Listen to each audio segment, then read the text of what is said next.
Culture is the soul of a nation. The spiritual factors or culture are as important to mankind as the physical factors, such as the races of the people and the land itself.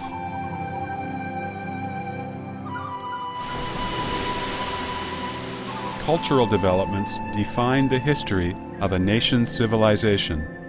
The complete destruction of a national culture leads to the end of the nation. Ancient nations who had created glorious civilizations were considered to have vanished when their cultures disappeared, even though the people of their races may have still survived.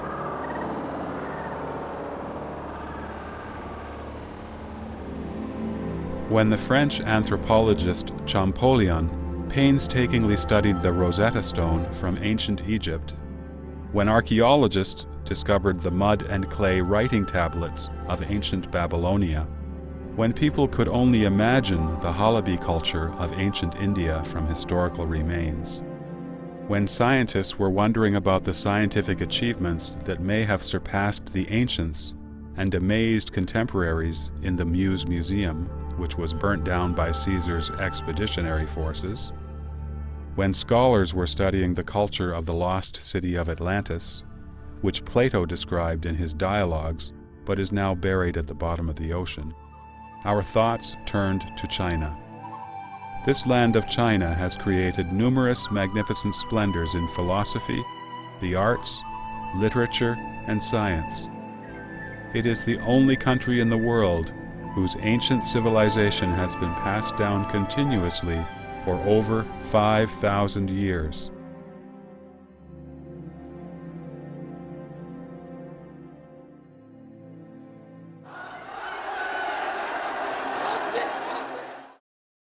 The destruction of its traditional culture is more than a tragedy, it is an unforgivable crime. 85 years ago, when the Chinese Communist Party was established, the crime began. The Communist Party has an intrinsic hostility towards Chinese traditional culture. It struggles against the Chinese culture with a life and death hysteria, insatiable anger, and violence. After the CCP came to power, its struggle against traditional culture became more sophisticated and systematic. Mao Zedong once said, fittingly, that he follows neither the Tao nor heaven.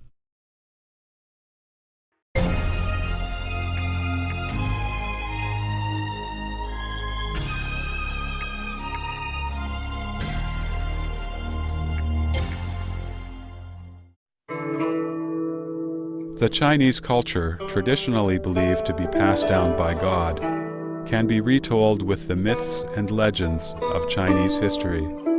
They include Pangu's creation of heaven and the earth, Nüwa's creation of humanity, Shennong's identification of hundreds of medicinal herbs, and Cangjie's invention of Chinese characters. The Taoist wisdom of unity of heaven and humanity has thus coursed through the veins of Chinese culture. Emperor Wang, who was thought of as the founder of Chinese culture, was also credited with founding Taoism. Confucius said, "Great learning promotes the cultivation of virtue." Confucius opened a school to teach students more than 2,000 years ago and imparted to society the Confucian ideals represented by the 5 cardinal virtues: benevolence, righteousness, propriety, wisdom, and faithfulness. In the 1st century AD, Buddha Shakyamuni's teachings traveled east to China, with an emphasis on compassion and salvation of all beings. The Chinese culture became more wide-ranging and profound.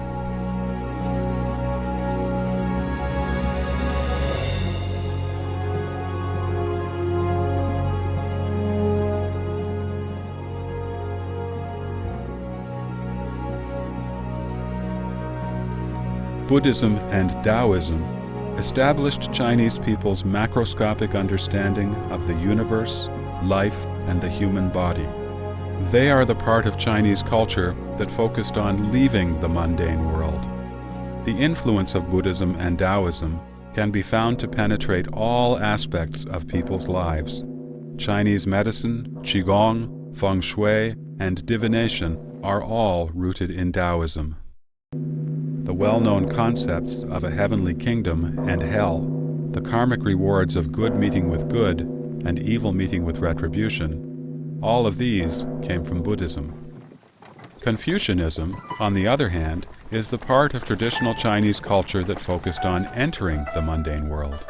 The profound influence of Taoism on Confucianism can be seen in such Confucian sayings as, "Aspire to the Tao, align with virtue, abide by benevolence, and immerse yourself in the arts," and, "If one hears the Tao in the morning, one can die without regret in the evening." Confucianism emphasized family-based ethics, in which filial piety, or the concept of loyalty to one's parents and family, played an extremely important role, teaching that all kindness starts with filial piety. Confucius advocated benevolence, righteousness, propriety, wisdom, and faithfulness, but also said, aren't filial piety and brotherly love the roots of benevolence? Family-based ethics can be naturally extended to guide social morality. Filial piety can be extended to the people's loyalty to the monarch.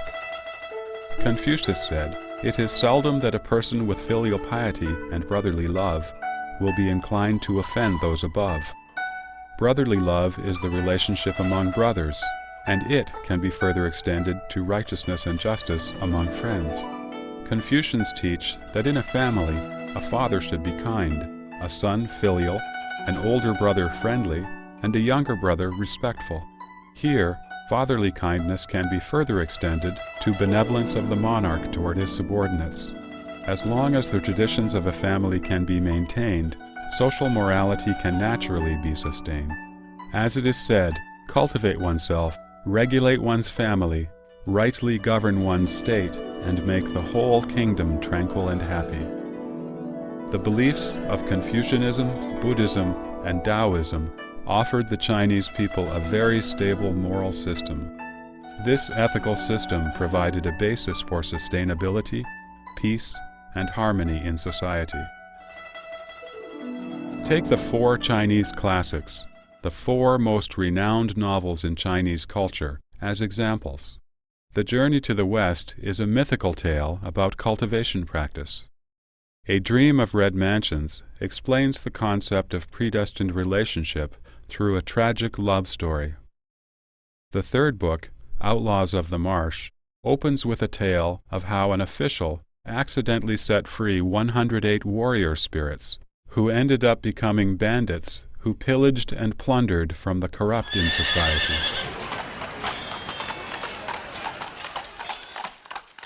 The 4th book, 3 Kingdoms, begins with a heavenly warning of a disaster and ends with the inescapable conclusion that everything is God's will. It states, "The world's affairs rush on like an endless stream. A heaven-told fate, infinite in reach, dooms all." The use of myths in these novels was not a coincidence, but a reflection of a basic philosophy of Chinese intellectuals toward nature and humanity. These novels have had a profound influence on the Chinese mind. When speaking of righteousness, people think of Guan Yu and of the 3 kingdoms, rather than the concept itself, how his righteousness to his friends transcended the clouds and reached heaven, how his unmovable loyalty to his superior and sworn brother, Liu Bei, gained him respect even from his enemies, how his bravery in battle prevailed in the most dire of situations, and in the end, as an ultimate result, he became a deity together with his son. When speaking of loyalty, Chinese people naturally think of Yue Fei, a Tang Dynasty general who served his country with unreserved integrity and loyalty. They also think of Zhuge Liang, Prime Minister of the Shu state during the 3 Kingdoms period, who gave his all until his heart stopped beating. Traditional Chinese culture's eulogy of loyalty and righteousness has been fully elaborated in these authors' colorful stories. Taoism emphasizes truthfulness. Buddhism emphasizes compassion, and Confucianism values loyalty, tolerance, benevolence, and righteousness. While their forms differ, their purposes are the same. They all inspire people to return to kindness. These are the most valuable aspects of traditional Chinese culture, and they are based upon the beliefs of Confucianism, Buddhism, and Taoism. Many Chinese people may be illiterate, but they are familiar with these traditional plays and operas. Such cultural forms have been important ways for the people to learn traditional morals. In Chinese history, traditional culture reached its peak during the prosperous Tang Dynasty, coinciding with the height of the Chinese nation's power. Science was also advanced and enjoyed a unique reputation among all nations. Scholars from Europe, the Middle East, and Japan came to study in Chang'an, the capital of the Tang Dynasty. Countries bordering China took China as their suzerain state. Tens of thousands of countries came to pay tribute to China, even though they might have to be translated multiple times and clear successive customs. After the Qin dynasty, China was often occupied by minority groups. This also happened during the Sui, Tang, Yuan, and Qing dynasties, and at other times when ethnic minorities established their own regimes. Nevertheless, almost all these ethnic groups were assimilated to the Chinese ways. This shows the great integrative power of Chinese traditional culture. As Confucius said, thus, if the people from afar are not compliant, bring them around by cultivating our culture and virtue. Then, the Communist Party came.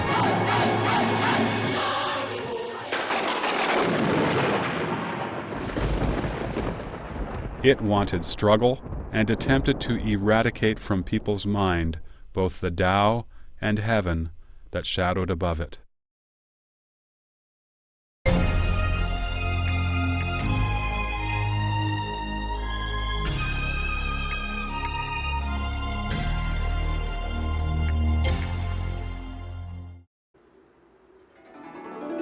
Traditional culture respects the mandate of heaven.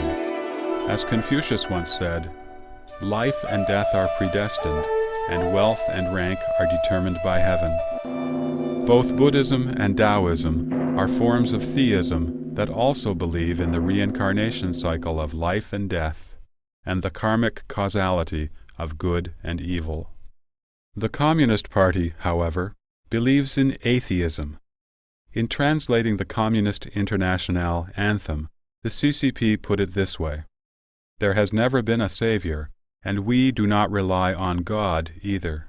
To create human happiness, we rely entirely on ourselves." Confucianism values family, believing that all kindness starts with filial piety. The Communist Manifesto, however, clearly promulgates abolition of the family. Traditional culture differentiates the Chinese from the foreign, but the Communist Manifesto advocates the end of nationality. Confucian culture promotes kindness to others, but the Communist Party encourages class struggle. Confucians encourage loyalty to the monarch and love for the nation. However, the Communist Manifesto promotes the elimination of nations. Loyalty in traditional Chinese culture does not mean blind devotion. In the eyes of the people, although the emperor is a son of heaven, he still has heaven above him. The emperor cannot be correct at all times. The behavior of the emperor was judged by the Confucian classics. The dictatorial CCP could by no means accept traditional beliefs such as these. The CCP wanted to canonize its own leaders, and so would not allow such long-held concepts as heaven, Tao, and God to govern from above. The CCP was aware that what it did was considered the most heinous and enormous crime against heaven and the Tao, if measured by the standards of traditional culture. They were aware that as long as the traditional culture existed, people would not praise the CCP as great, glorious, and correct. Scholars would continue their tradition, risking their lives to admonish the monarch, and maintaining justice even at the expense of their lives, and place the people above the rulers. Thus, the people would not become CCP puppets, and the CCP could not force conformity on the thoughts of the masses. The traditional culture's respect for heaven, the earth, and nature became an obstacle for the CCP's battle with nature in an effort to alter heaven and the earth. Traditional culture treasures human life, teaching that any situation involving human life has to be treated with the utmost care. Such a perception was a hindrance to the CCP's mass genocide and rule by terror. The traditional culture's ultimate moral standard of the heavenly Tao interfered with the CCP's manipulation of moral principles. The Communist Manifesto was not written with a purpose of opposing Chinese traditional culture.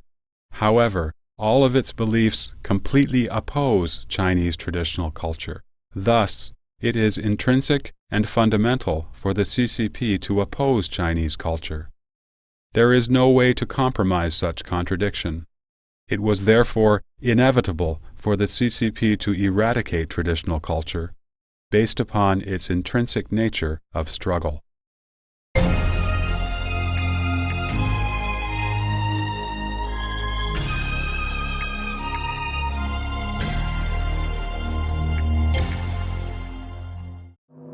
Since traditional culture is rooted in Confucianism, Buddhism, and Taoism, the CCP's first step in destroying traditional culture was to extinguish the manifestation of the divine principles in the human world, eradicating the three religions corresponding to them.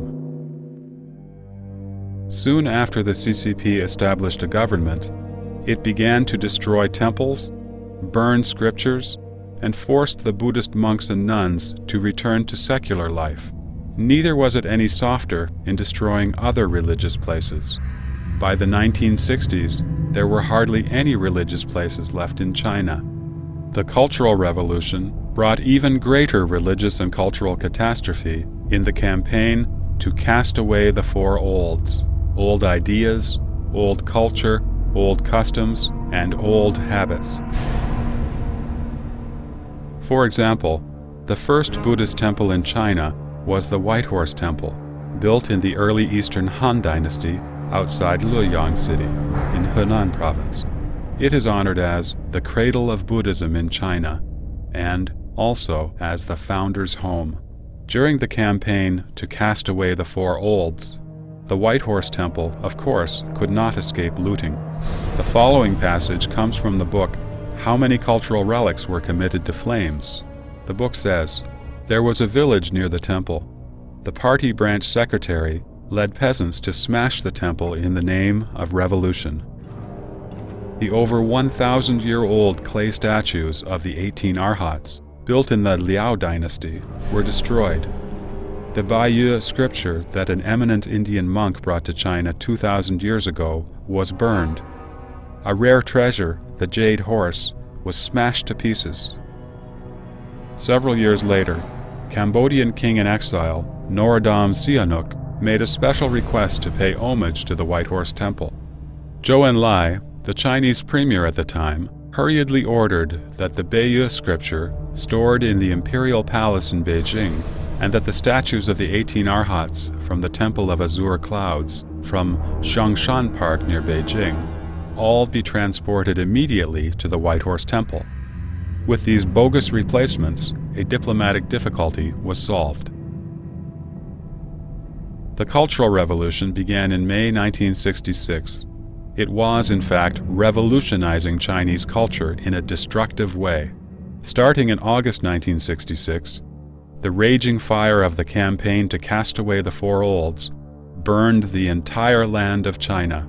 Regarded as objects of feudalism, capitalism, and revisionism, the Buddhist temples, Taoist temples, Buddha statues, historical and scenic sites, calligraphy, paintings, and antiques became the main targets for destruction by the Red Guards. Take the Buddha statues, for example. There are 1,000 colored, glazed Buddha statues in relief on the top of Longevity Hill at the Summer Palace in Beijing.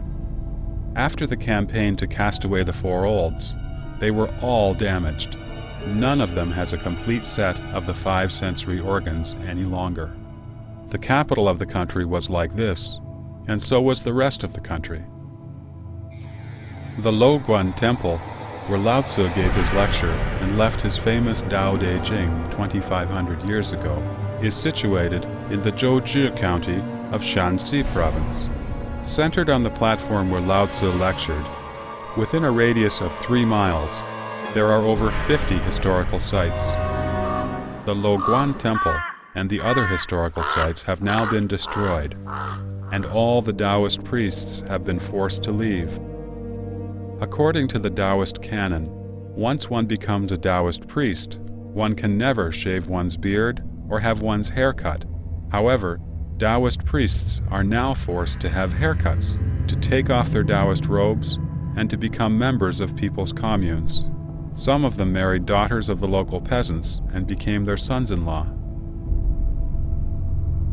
At the sacred Taoist places in Laoshan Mountain in Shennong Province, the Temple of Supreme Peace, the Temple of the Highest Clarity, the Supreme Clarity Temple, the Doumu Temple, the Huayan Convent, the Ningzhen Temple, the Temple of Guan Yu, the statues of the divine sacrificial vessels, scrolls of Buddhist sutras, cultural relics, and temple tablets were all smashed and burned down.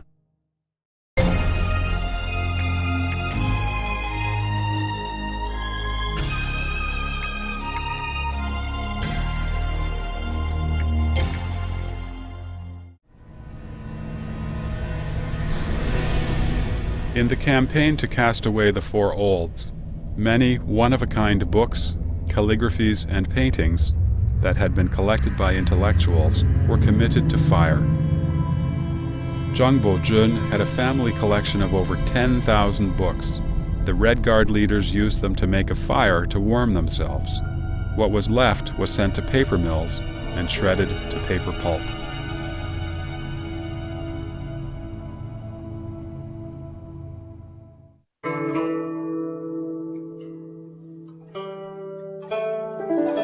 A poem by Mahaparinirvana from the Tang Dynasty goes, "While worldly matters come and go, ancient, modern, to and fro, rivers and mountains are changeless in their glory, and still to be witnessed from this trail." If today Chinese people were still to remember some of their history, they would probably feel differently when they recite this poem.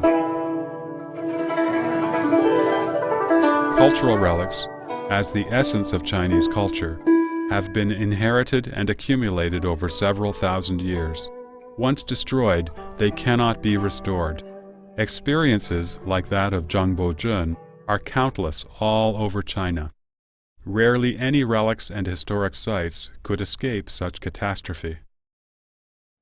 When we sighed over the old summer palace being burned down by the Anglo-French Allied force, when we sighed over the monumental work of the Yongle Encyclopedia being destroyed by invaders' flames of war, how could we have anticipated that the destruction caused by the CCP would be so much more widespread, so much more long-lasting, and so much more thorough than that caused by any invaders?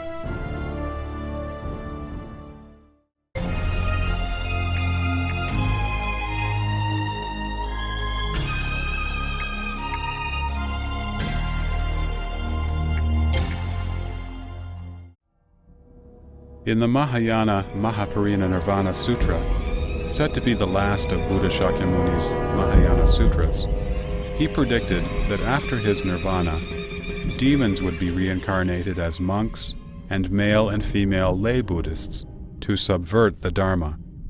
Of course, we cannot verify what Buddha Shakyamuni was referring to exactly. However, the CCP's destruction of Buddhism indeed started with forming a united front with some Buddhists. They even sent some underground Communist Party members to infiltrate the religion directly, to subvert it from within.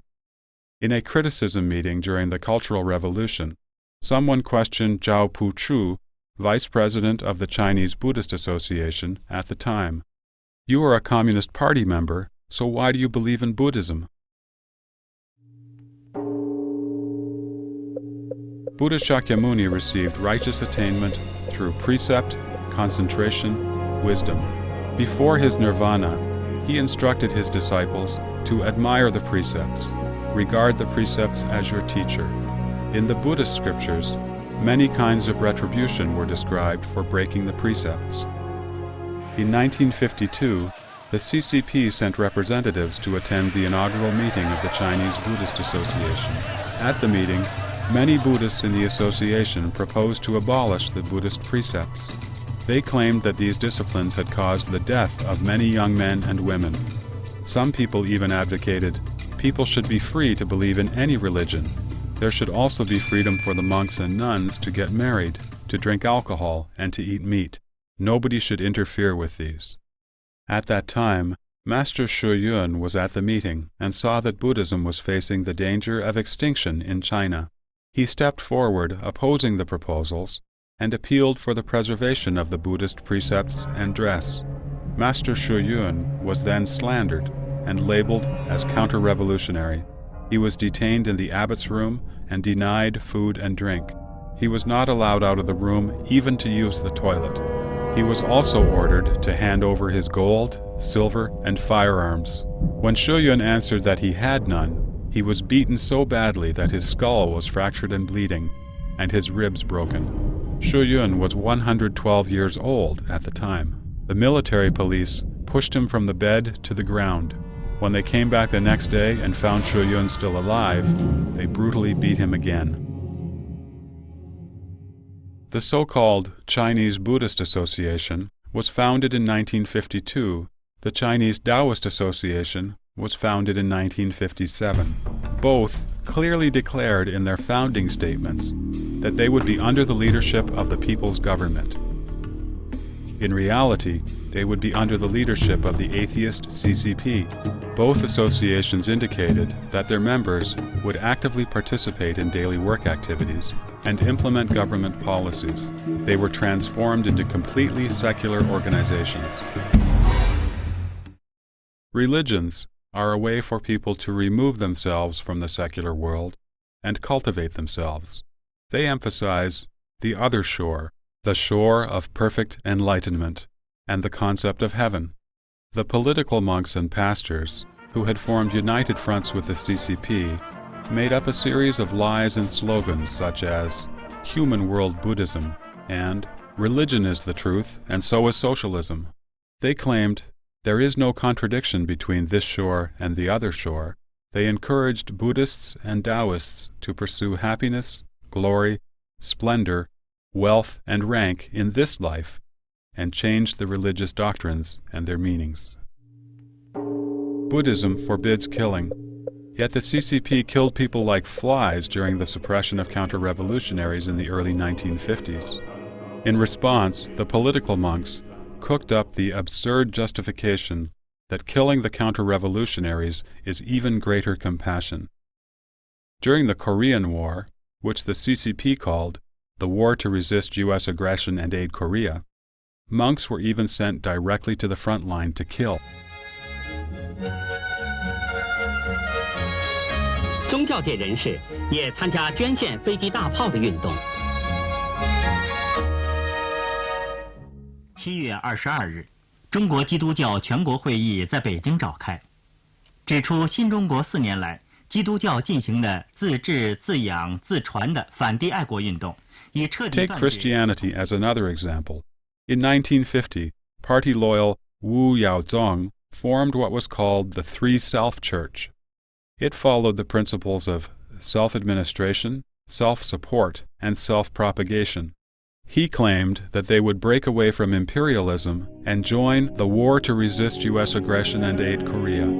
A good friend of his was imprisoned for over 20 years for refusing to join his Three Self Church and suffered all kinds of torture and humiliation.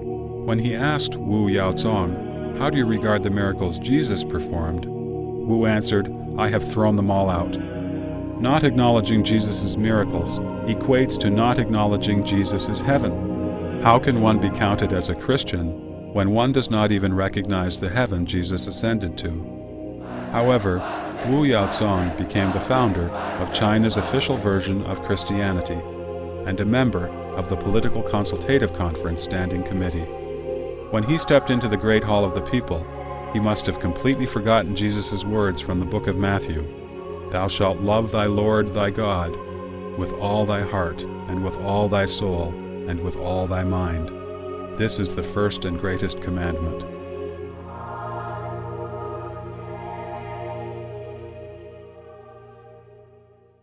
The CCP confiscated temple property, forced monks and nuns to study Marxism and Leninism, brainwashed them, and even forced them to hard labor. What is even more absurd is that the CCP encouraged monks and nuns to get married so as to disintegrate Buddhism. For example, just before the March 8 Women's Day in 1951, the Women's Federation in Changsha City, Hunan Province, ordered all nuns in the province to make up their minds to get married in just a few days. In addition, young and healthy monks were forced to join the army and were sent to the battlefield to serve as cannon fodder. Various religious groups in China have disintegrated under the CCP's violent suppression. The genuine elites of Buddhism and Taoism have been suppressed. Among the remaining monks and Taoists, many returned to secular life, and many others were undisclosed Communist Party members who specialized in putting on monk's robes, Taoist robes, or a pastor's long gown to distort the Buddhist scriptures, the Taoist canon, and the Holy Bible, and to look for justification for the CCP's political movements in these doctrines.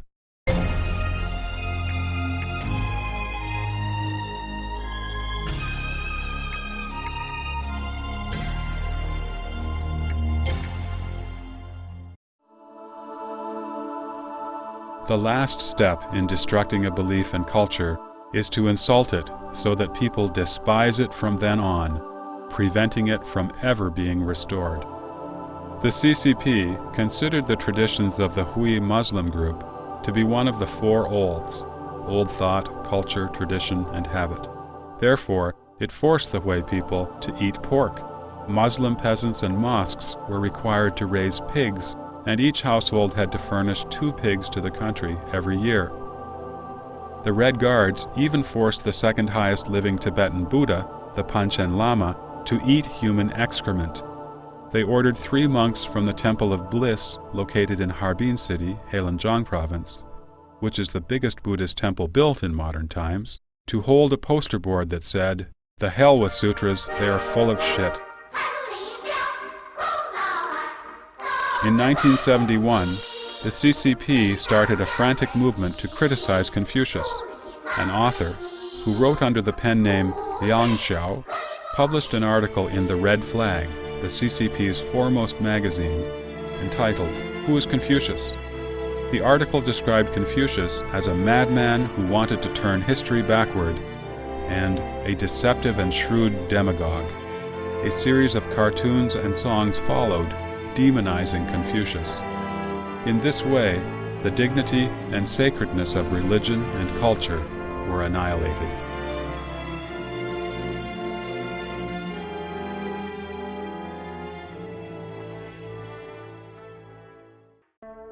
The characters of the written Chinese language embody the essence of 5,000 years of civilization. Each character's form and pronunciation, and the idioms and literary allusions composed of combinations of the characters, express profound cultural meanings. The CCP has not only simplified the Chinese characters, but also tried to replace them with Romanized pinyin, which would remove all cultural tradition from the Chinese characters and language. But the replacement plan failed, thus sparing further damage to the Chinese language. However, the intellectuals who inherited the same traditional culture were not so fortunate as to be spared destruction.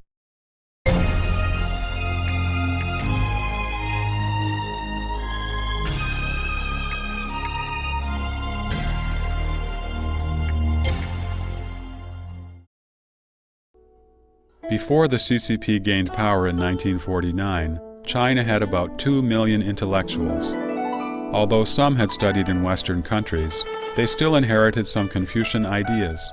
The CCP certainly could not relax its control of them because, as members of the traditional scholar aristocracy class, their ways of thinking played important roles in shaping the thoughts of ordinary people. In September 1951, the CCP initiated a broad thought reform movement, starting in Beijing University among the intellectuals. The intellectuals were required to organize a movement to confess their history, including their thoughts, faithfully and honestly, in attempts to cleanse any counter-revolutionary elements. Mao Zedong never liked intellectuals. He said that they ought to be aware of the truth that actually many so-called intellectuals are, relatively speaking, quite ignorant, and that the workers and farmers sometimes know more than they do. Mao also said, compared with the workers and peasants, to the CCP, the intellectuals are dirty, and in the last analysis, the workers and peasants are the cleanest people, even though their hands are covered with dirt and their feet are smeared with cow dung. The CCP's persecution of intellectuals started with various forms of accusations, ranging from the 1951 criticism of wushun, or running schools with begged money, to Mao Zedong's personal attack in 1955 on writer Hu Feng, a scholar and literary critic, as a counter-revolutionary. In the beginning, the intellectuals were not categorized as a reactionary class, but by 1957, after several major religious groups had surrendered through the Unified Front movement, the CCP could focus its energy on the intellectuals now. The anti-rightist movement, then, was launched.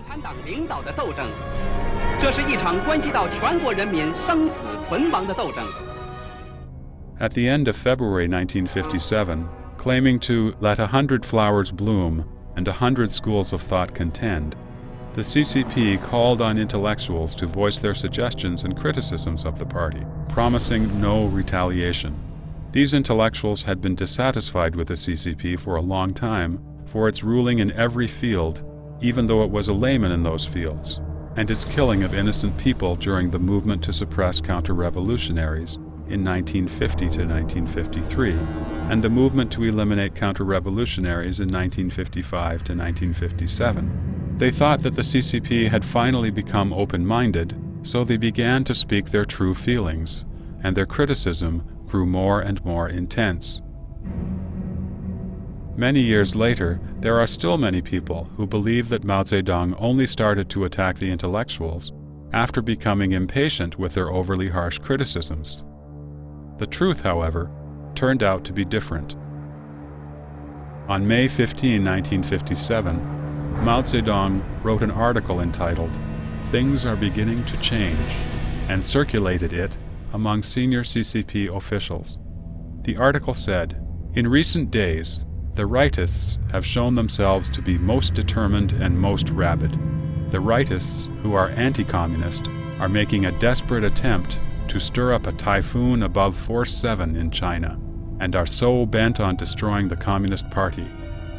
After that, the officials who had been indifferent to the Let 100 Flowers Bloom and 100 Schools of Thought Contend campaign suddenly became enthusiastic and earnest. In her memoir, The Past Doesn't Disappear Like Smoke, Zhang Bozhen's daughter recounted the following. Li Weihan, minister of the United Front Work Department, called Zhang Bozhen in person to invite him to a so-called rectification meeting to offer his opinion about the CCP. Zhang was arranged to sit on a front-row sofa. Not knowing this to be a trap, Zhang articulated his criticisms of the CCP. During the whole course, Li Weihan appeared relaxed. Zhang probably thought Li agreed with what he said. What he didn't know was that Li was pleased because he saw his prey falling into the trap. After the meeting, Zhang was classified as the #1 rightist in China. We can cite a string of dates that marked proposals or speeches delivered by intellectuals offering criticism and suggestions. Zhang Bozhen's Political Design Institute on May 21st, Long Yun's Absurd Anti-Soviet Views on May 22nd, Luo Longji's Redressing Committee on May 22nd, Lin Shiling's speech on criticizing the CCP's feudalistic socialism at Beijing University on May 30th, Wu Zhuguang's "The party should stop leading the arts" on May 31st, and Chu Anping's "The party dominates the world" on June 1st. All these proposals and speeches had been invited and were offered after Mao Zedong had already sharpened his butcher's knife.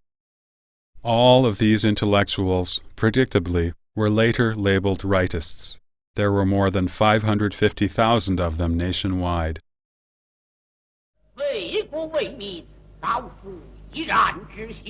Chinese tradition has it that scholars can be killed but cannot be humiliated.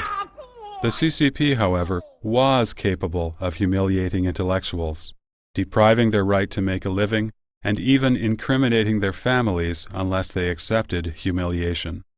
Many intellectuals did surrender. During the course, some of them turned in others to save themselves, which broke many people's hearts. Those who did not submit to humiliation were killed, serving as examples to terrorize the others. Thus, the intellectuals, the traditional scholarly class, the exemplars of social morality, were obliterated. Mao Zedong said, "What can Emperor Qin Shi Huang brag about? He only killed 460 Confucian scholars, but we killed 46,000 intellectuals. In our suppression of counter-revolutionaries, didn't we kill some counter-revolutionary intellectuals as well?" I argued with the pro-democratic people, who accused us of acting like Emperor Qin Shi Huang. I said they were wrong. We surpassed him by 100 times. Indeed, Mao did more than kill the intellectuals. Even worse, he destroyed their minds and hearts.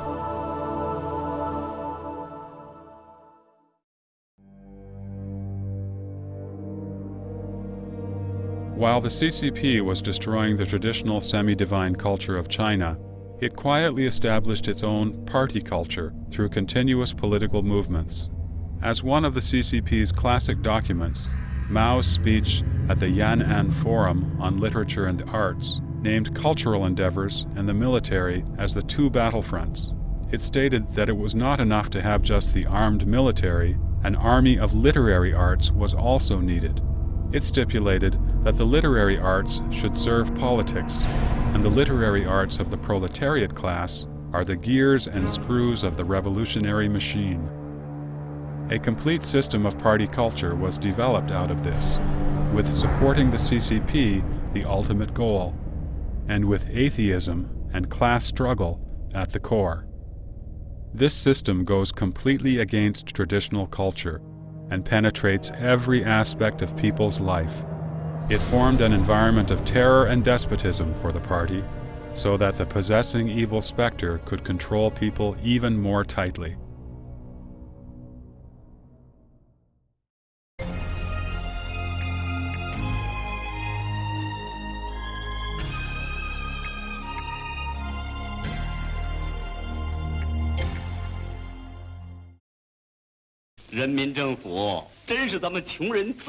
One of the important roles of the party culture is to eulogize the CCP dictatorship and its values of atheism and class struggle. People who experienced the Cultural Revolution might still remember vividly the model play of modern operas, the songs with Mao's words and lyrics, and the loyalty dance. Many still recall the words from the dialogues from the propaganda films Tunnel Warfare, War of the Mines, and Taking Tiger Mountain by Strategy. Such literary works of party culture have had a profound influence on the Chinese people. When speaking of exploitation, people naturally think of Zhou Bapi, a figure from a novel, who faked the crow of a rooster to wake up his hired hands to work at midnight. When speaking of the term local bully, people naturally think of Hu Han-san, a fake figure who was portrayed as a merciless bully. Mother of Wang Shiren has become synonymous with cruelty. Old society is a synonym for misery, and only the new society, which implies the one under the rule of the CCP, could enjoy a so-called bright day. In fact, the CCP has gradually brainwashed people through literature, plays, and film, comparing the sweet life under the CCP rule to the miserable life in the past. It fills their minds with messages such as how brilliant and great the party is, how arduously and valiantly the party has struggled against the enemy, how utterly devoted to the party its soldiers are, how willing they are to sacrifice themselves for the party, and how stupid and vicious its enemies are. Day after day, the CCP propaganda machine injects the beliefs needed by the Communist Party into every Chinese citizen. Today, if one went back to watch the epic poem of musical dance, The East is Red, one would realize that the entire theme and style of the show is about killing, killing, and more killing.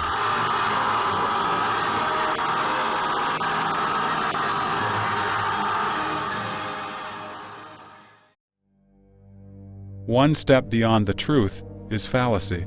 The CCP party culture also abuses traditional morality to a certain extent. For instance, traditional culture values faith, and so does the Communist Party. However, what the party promotes is faithfulness and honesty to the party. Traditional culture emphasizes filial piety. The CCP may put people in jail if they do not provide for their parents. However, it is not because they violated the traditional responsibilities of filial piety, but because the parents would otherwise become a burden to the government and party. When it fits the party's needs, children are required to draw clear boundaries separating themselves from their parents. Traditional culture stresses loyalty and follows the precept that people are of supreme importance, the nation comes next, and last comes the ruler. However, the loyalty preferred by the CCP is blind devotion, so completely blind that people are required to believe in the CCP unconditionally and obey it unquestioningly. In traditional culture, music is taken as a way to constrain human desires. In the Book of Music, Volume 24 of the Records of the Historian, Sima Chan said, "The nature of man is peaceful. The sensation of external matters affects one's emotions and stirs up the sentiment of love or hate based upon one's character and wisdom.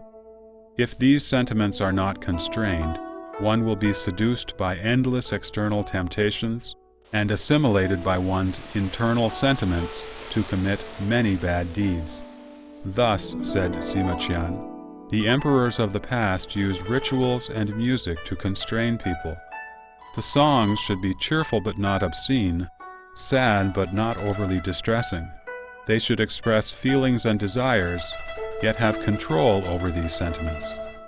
Confucius said in the Analects, "The 300 verses of the Odes may be summed up in a single sentence: think no evil." Such a beautiful thing as music, however, was used by the CCP as a method to brainwash the people. Songs like "Socialism is Good" and "There Would Be No New China Without the Communist Party," and many others, have been sung from kindergarten to university.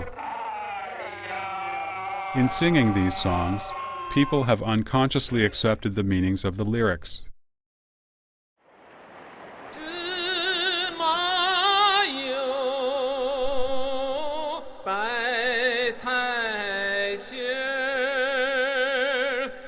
Further, the CCP stole the tunes of the most melodious folk songs and replaced them with lyrics that praise the party. This has served both to destroy traditional culture and to promote the party.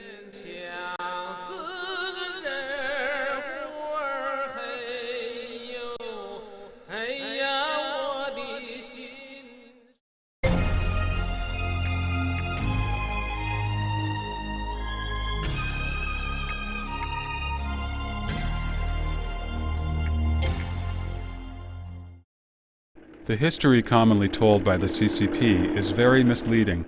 It not only promotes the CCP, but also distorts history.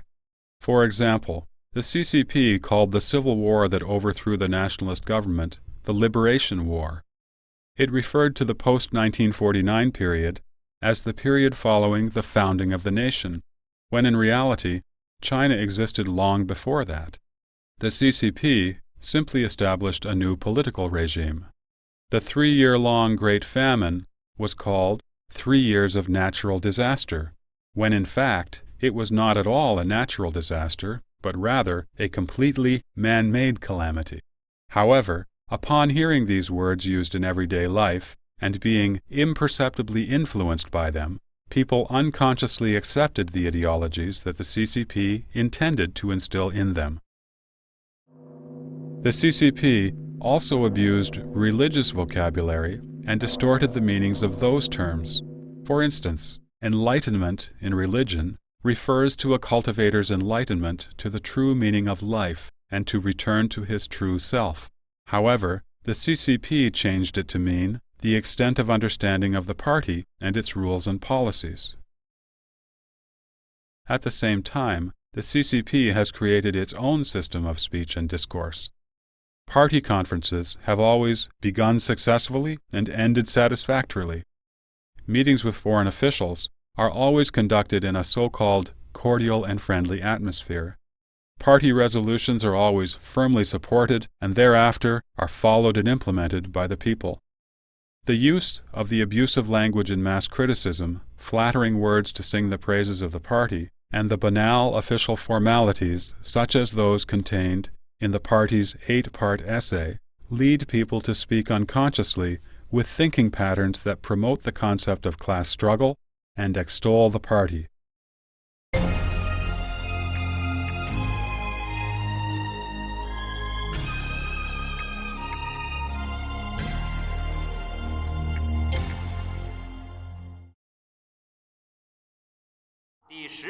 The mechanism of the party's domination is similar to a hydraulic system, relying on high pressure and isolation to maintain its state of control.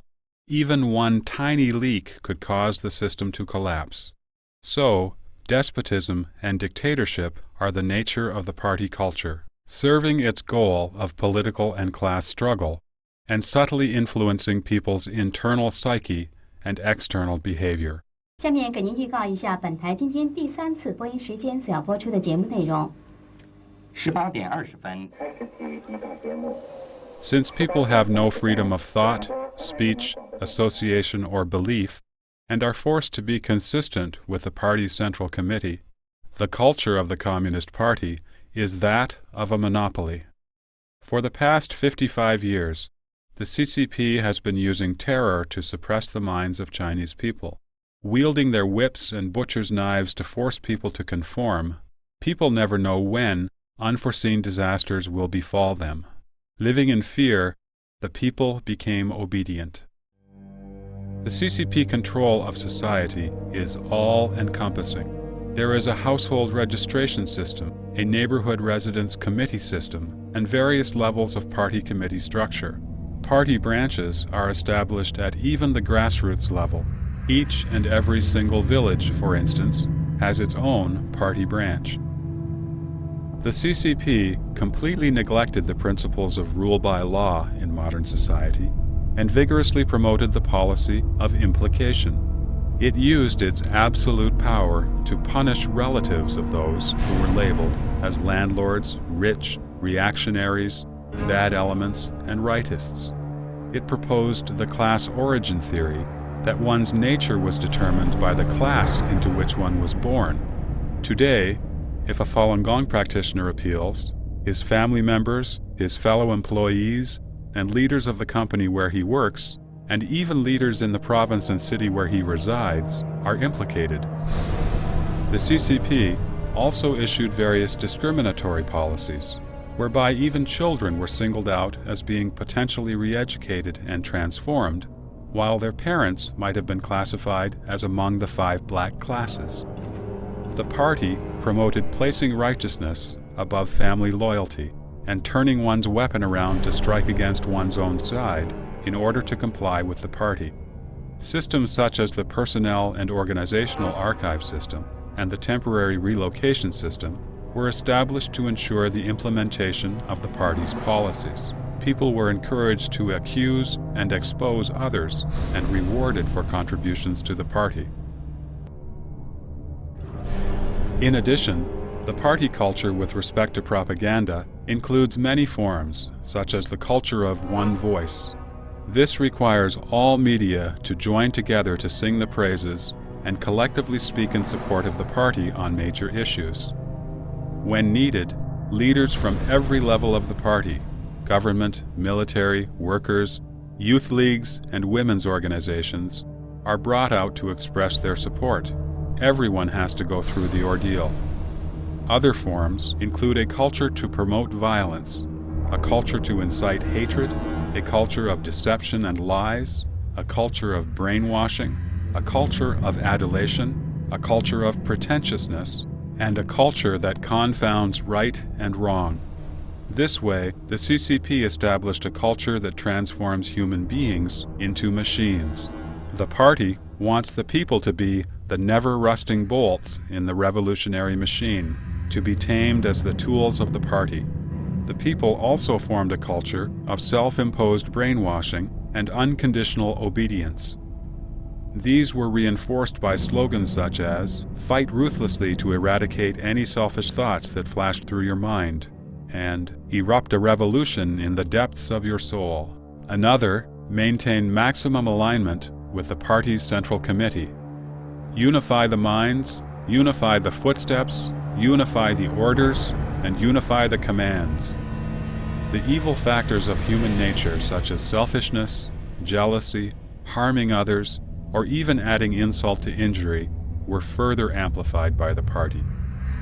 There are many more examples like these.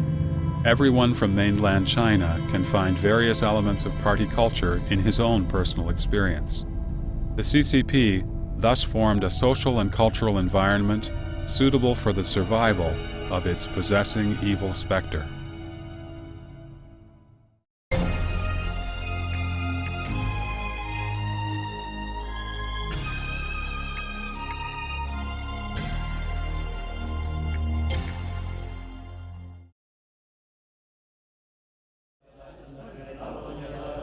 After the CCP adopted the policy of economic reform and opening up, it renovated many churches as well as Buddhist and Taoist temples. It organized temple fairs, built up various folk customs, and established national cultural villages in China.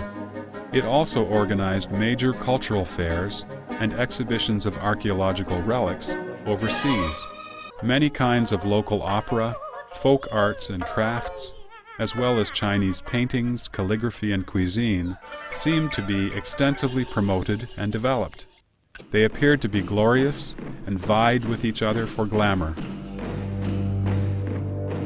However, this was actually the last effort of the CCP to utilize and destroy the remaining traditional culture. The party culture merely changed its appearance, but not its essence.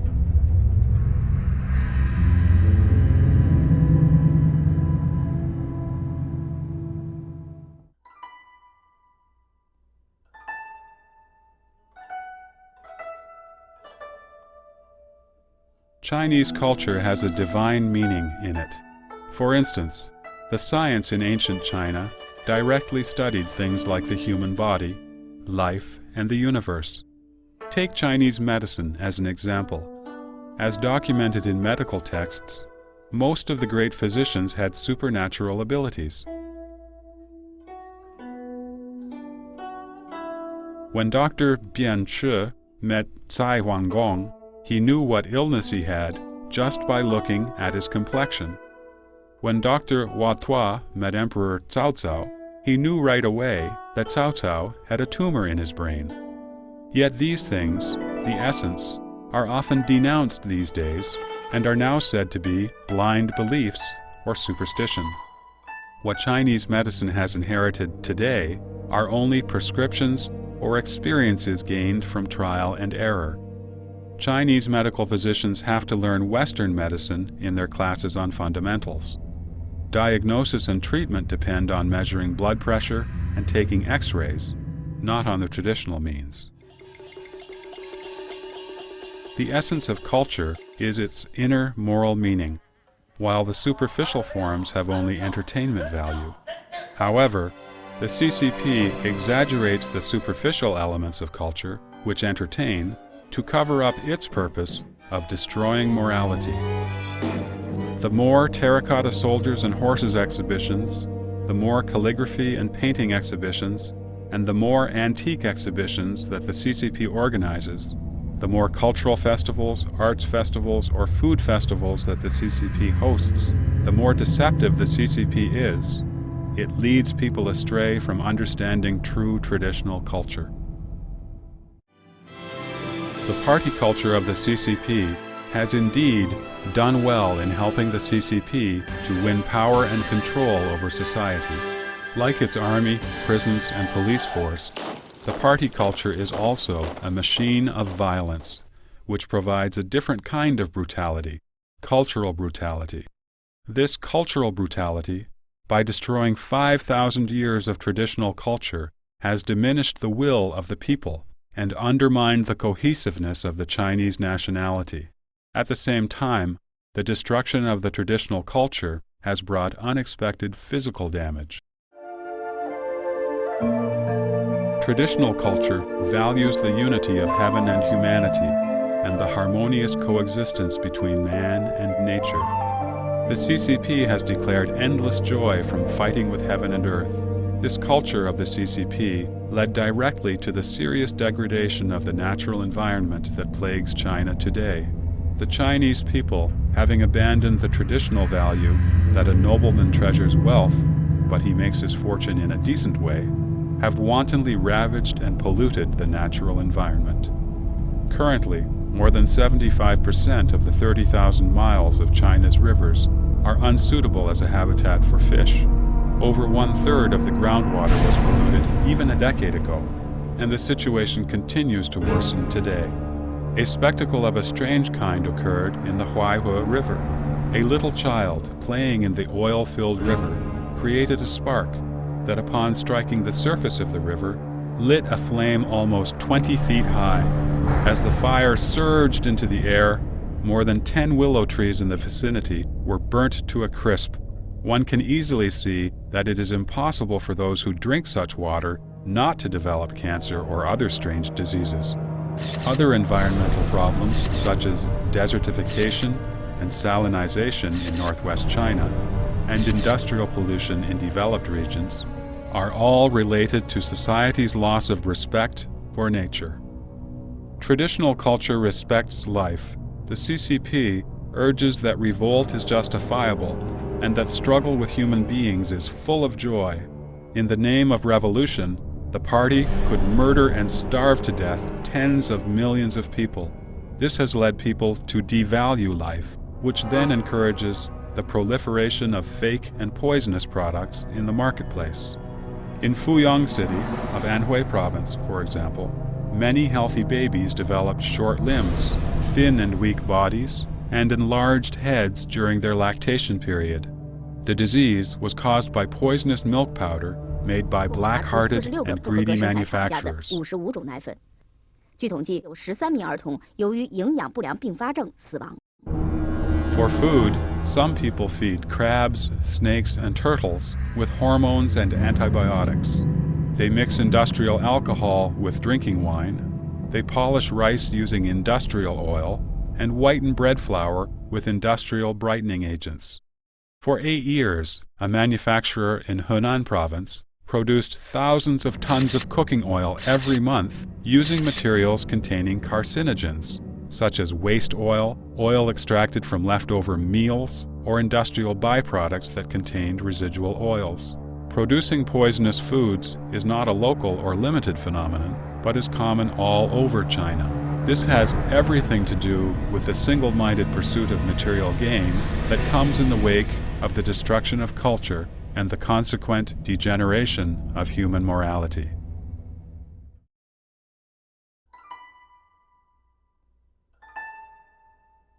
Unlike the absolute monopoly and exclusivity of the party culture, the traditional culture has a tremendous integrative capacity.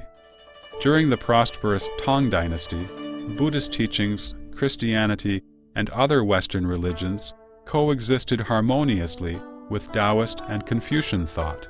Authentic Chinese traditional culture would have kept an open and tolerant attitude toward modern Western civilization. What are known as the Four Tigers of Asia, Singapore, Taiwan, South Korea, and Hong Kong, have created a new Confucian cultural identity. Their soaring economies have proven that traditional culture is not a hindrance to social development.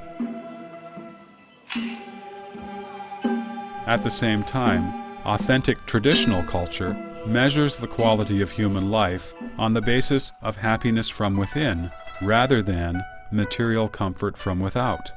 A famous poet in China's history, Han Yu, said, "I would rather have no one blame me behind my back than have someone praise me to my face. I would rather have peace in mind than have comfort in body." Dao Yuanming, another great poet, lived in poverty, but he kept a joyful spirit and, in his own words, enjoyed picking asters beneath the eastern fence and gazing upon the southern mountain in the distance.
Culture offers no answers for questions such as how to expand industrial production or what social systems to adopt. Rather, it plays an important role in providing moral guidance and restraint.